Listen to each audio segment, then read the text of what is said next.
Ahoy there, YouTube! We're back again for more of our Gencon Bonanza Explosion Blowout coverage here live at Gencon 2019. Thanks in part to all of our amazing Kickstarter backers. You keep sending us back year after year. Thank you so much. These spectacular companies right down here who donated games to our Kickstarter in order to make all this possible, including Osprey Games, who we're about to talk to right now. So huge thanks to them. Show them some love.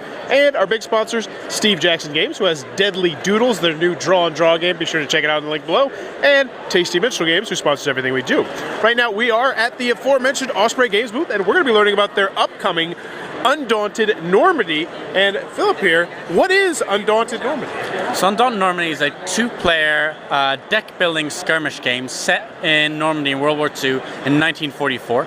One side takes the role of the Americans, the other as the Germans, and it's a game that comes with 12 different scenarios that can either be played in order or completely independently. It's about half an hour, 45 type game. And what happens is the deck-building game where each player's deck represents the soldiers in their platoon. So it's their riflemen, their scouts, their machine gunners, but also their squad leaders and the platoon sergeant in it. And what happens is that throughout the game you'll be adding cards to your deck in order to bolster your unit. So maybe you need more machine gunners in, or you need to support your scouts. But whenever you inflict casualties on the opponent's units, they're forced to remove cards from the deck permanently. So you're building your own deck and you're destroying your opponent's deck. Crashing their cards. Exactly. And each scenario will tell you how you win, but it's generally by controlling objective points on the board. So you're trying to get to those first and control them before your opponent does the same. And the way the game shakes out is that each round both players will draw 4 cards from their deck. They're going to secretly bid one of those cards each and reveal at the same time. And whoever's bid the highest initiative value card gets to go first.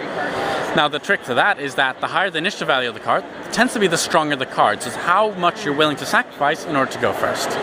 Then whoever has won the initiative gets to play all their cards in their hand, and each card will have between 2 and 4 actions printed on it, specific to that unit. So the scout, they might attack, they might do some recon, they might even try and do concealment tactics on their opponents. Whereas a rifleman, much simpler, just moves, attacks, or takes control of objectives. Each card, I only ever get to do one thing, so I'm going to have to always make that call what do I want to do with this specific card. Once I've done all those things, the next player goes, they do that, and then you just repeat. That's sort of the gist of the entire game. And then in the first scenario, it's relatively simple. You only really have scouts and riflemen, but each scenario adds either more asymmetry, or more units, or more complexity, or whatever it might be. Yeah, so that's sort of the run-through of it. And this is coming out later this year, correct? So this is coming out later this month. We have a few copies here at the show, not very many, so we're releasing those like each morning. But yeah, later this month, it'll be available at retailers. All right. It looks like it might be your cup of tea. Be sure to check that one out. If you're enjoying what we're doing, click on that subscribe button down below. And in the comments below, let me know, what was your least favorite war? What was my least favorite war? Well, it still has to be, I think, World War II, just in terms of the human casualties. That's pretty grim. War on drugs. Not a fan. Let me know in the comments below, what's your least favorite war? And as always, thanks for your time, you